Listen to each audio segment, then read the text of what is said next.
Hey there, welcome back to Easy How To Videos. Today I've got something exciting for you all video editing enthusiasts out there. I'll show you how to create a new project on Capcut Desktop, a powerful video editing software that can help you bring your creative ideas to life. So let's dive right in.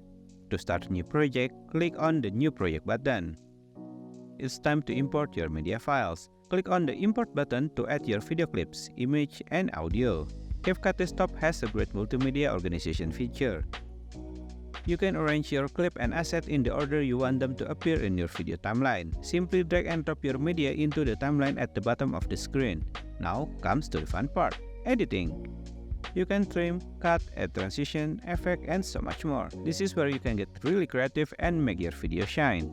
And that's it, you've just learned how to create a new project on Capcut Desktop. This is just beginning though.